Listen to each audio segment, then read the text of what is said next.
नमस्कार मित्रांनो, शेतकरी ब्लॉगमध्ये आपलं स्वागत आहे मित्रांनो. तर आपण निघालो शेतामध्ये जात आहे मित्रांनो. आपण हळू बैलगाडी घेऊन तर आपल्या नाल्यामध्ये पाहू शकतो मी पाणीची सुरुवात झाली मित्रांनो.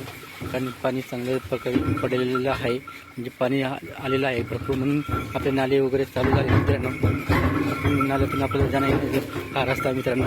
नेहमी आपला रस्ता हा ट्रॅक्टर असो किंवा गाडी असो, टू व्हीलर असो, ते आरामात निघून जाते. किती पाणी असलं तरी काही प्रॉब्लेम वगैरे येत नाही, काही अडचण वगैरे येत नाही मित्रांनो. नेहमीचा रस्ता आहे हा आपला. तर मित्रांनो, आपण बैलगाडी घेऊन आता चालू आहे आपल्या बैलांसाठी चारा कापतो मित्रांनो.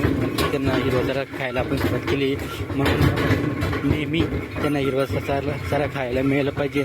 या हिशोबाने आपण नेहमी त्यांना चारा कापण्यासाठी आपण जात असतो मित्रांनो.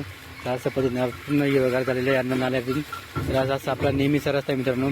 तर आपला हा नेहमी रस्ता सुरू झालेला आहे आणि सुरू राहतो मित्रांनो. अशा पद्धतीने आपला बैलगाडी घेऊन इकडं आपल्या शेतात आपण एका ठिकाणी इथेही आपण नाल्या पण सोडून देऊ शकतो. पण नाल्यामध्ये कसं आहे, भरपूर मच्छर वगैरे राहतात आणि चावतात बैलांना, म्हणून आपल्या वरती जागा आहे. आपली कांदा चाळा आहे, कांद्याचा चाळा मस्त लिंबाचं झाड आहे. तर आपल्याला मस्तपैकी आपण त्यांच्यासाठी जागा बनवली. तर जागा ते आपण व्यवस्थित त्यांना बांधून देऊ, जे ते हवा वगैरे चालू असताना त्यांना मच्छर वगैरे काहीच चावत नाही मित्रांनो. यासाठी आपण मस्तपैकी आपली जागा इथं वरती पाहू शकता मी. असं मोकळ्या जागा आहे, ते आपल्याला साफसफाई करावं लागेल मित्रांनो. चारा वगैरे पहिले खालेले, पाऊस चालू असल्यामुळे आपल्याला साफसफाई करायला याला टाईम भेटला नाही मित्रांनो. पण आता आपण मात्र साफसफाई करून घेणार आहे. आणि असं आपली कांदा चाळ पाहू शकतो मी. कांदा चाळ आहे. इकडं फ्लॉवर कोबीचं रोप वगैरे टाकलेलं आहे आणि इथं शापू पालक वगैरे टाकलेलं आहे. तर तो कोकल्याची भाजी, असं 2 भाज्या टाकलेल्या आहे आणि फ्लॉवर कोबीचा रोप टाकला मित्रांनो.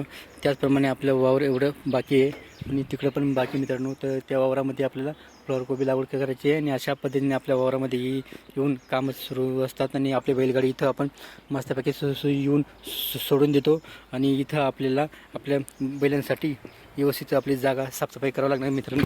तर आपली बैलगाडी इथं पाहू शकतो मित्रांनो. अशा पद्धतीने बैलगाडी आपली इथं आपण सोडून देतो आणि निवांत त्यांना इथं स्वतः पहिले इथली जे शेण आहे, हे काय आहे, हे सगळं घाण आहे, ते त्यांना इथं व्यवस्थित साफ करावं लागेल. साफ केल्यानंतर त्यांना इथं व्यवस्थित बांधावं लागेल. हे जे शेण वगैरे आहे ते इथं, हे आपलं ओखड आहे त्यांच्यासाठी, हा शेण इकडं टाकावं लागेल.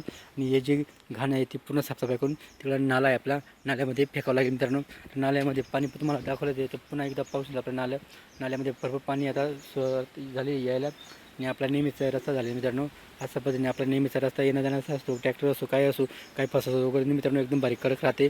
काळा उन्हा आपलं सुरू असतो वावरामध्ये येणं जाणं असतं, म्हणून आपल्याकडे काही प्रॉब्लेम येत नाही. तर चला मित्रांनो, तर आपण आता बैलगाडी सोडूया आणि आपल्या कामाला लागू मित्रांनो. व्हिडिओला लाईक शेअर नाही केलेला आणि चॅनल सबस्क्राईब करा. जय जवान जय किसान.